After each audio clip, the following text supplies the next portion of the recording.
Welcome to the Impactful Engineer Project. I'm Steve Maxey, and with my co-host and brother Jake, we are here to bring you guidance, fresh ideas, and the tools to help you become an impactful engineer.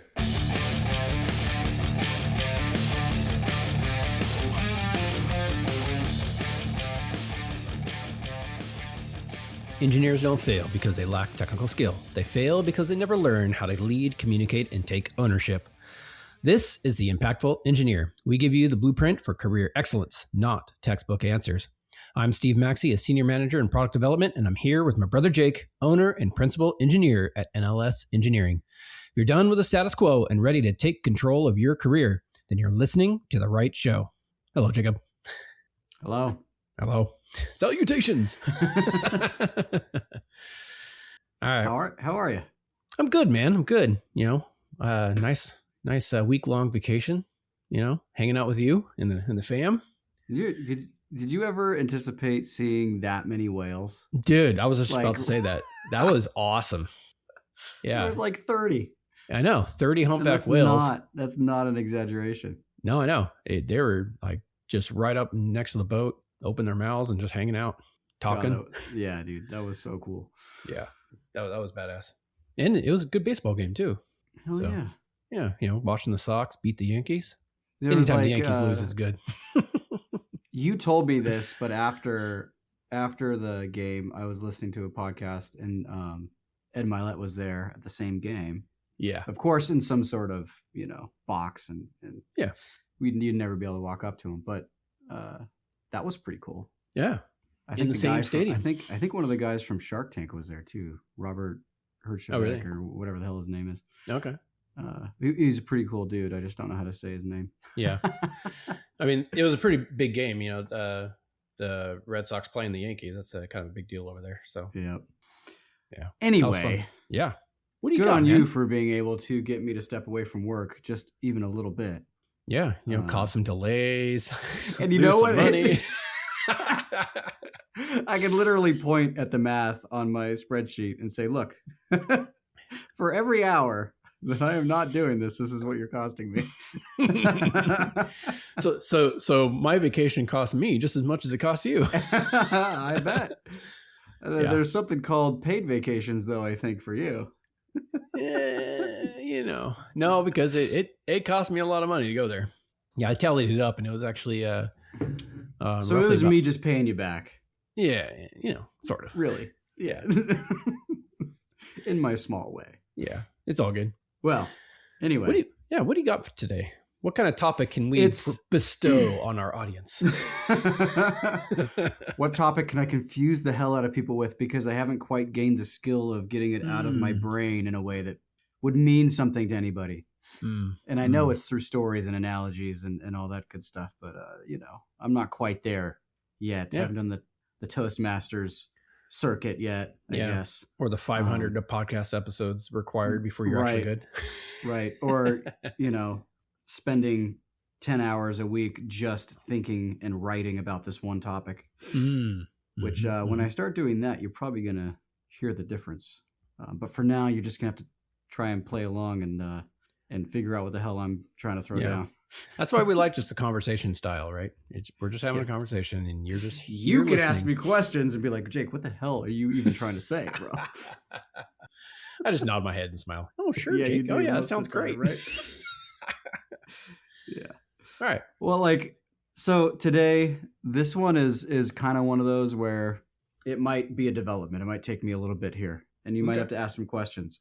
All right. But I've seen so much of this. Just like what I have distilled down to helplessness. Like people love, to me, when I look around and the years I spent working with other people, it's like they love to just give away their power and just be helpless.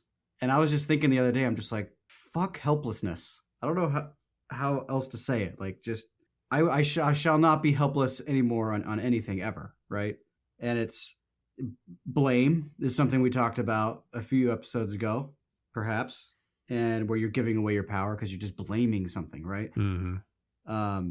You are complaining, so you're not like blaming a person or something, but you're just complaining about what's happening, right? We're just so busy Yeah. and there's no time for this. And well, if you would, well, that's back to blaming, right? If you would just Yeah. allow more time, or if you didn't send these things my way, then maybe I could do these things.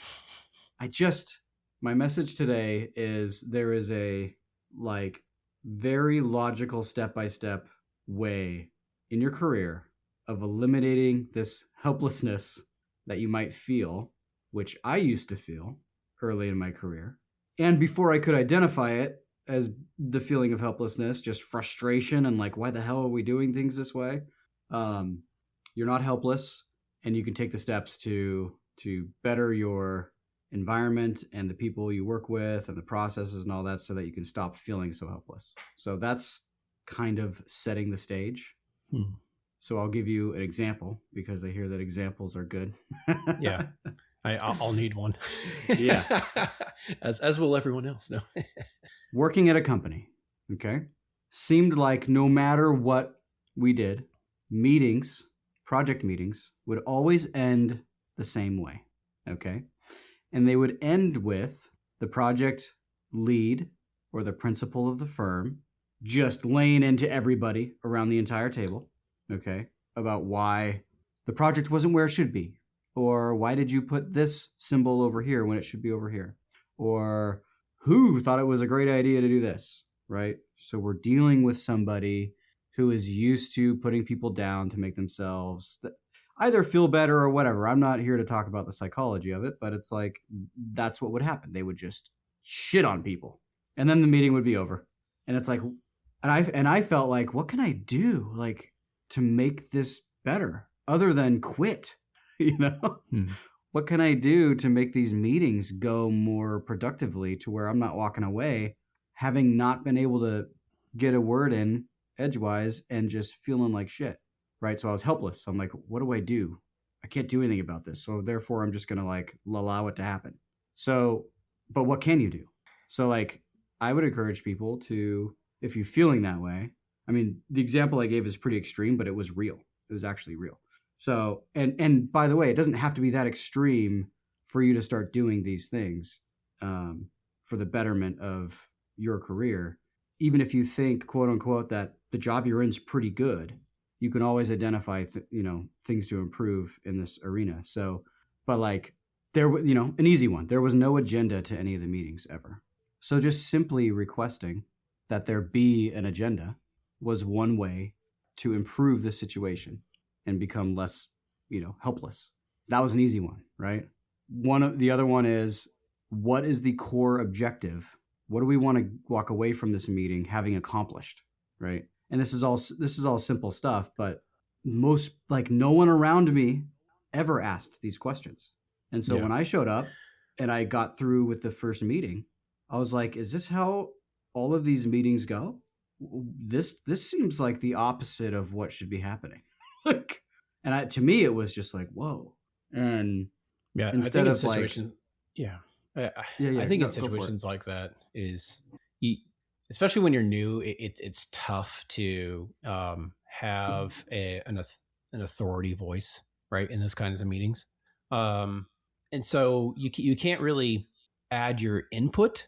But I think you're in a unique position as a new person, especially, to be able to innocently ask questions. And so you can ask the question, be like, hey, what is the goal here? What objective do we need to meet for this to be solved?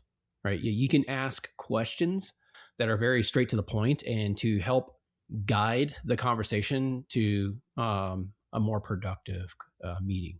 And so I highly encourage people to leverage their newness at a company to just ask questions to help guide those more difficult type meetings, especially when you're like brand new and you're in there and you're just like, I don't know why this guy is yelling at everyone or trying to speak his mind, but maybe I can just ask questions and try to get to the root of it so we can help solve the problem for everyone. Yeah, absolutely. And that's just one example in the realm of this helplessness that I'm talking about. So that's like more of there's like a real problem. There's like kind of a systemic problem going on at that workplace.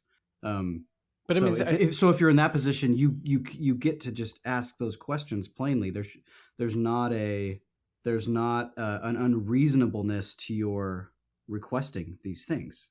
And that's in lieu of like fighting, right? Mhm. You shouldn't be doing this.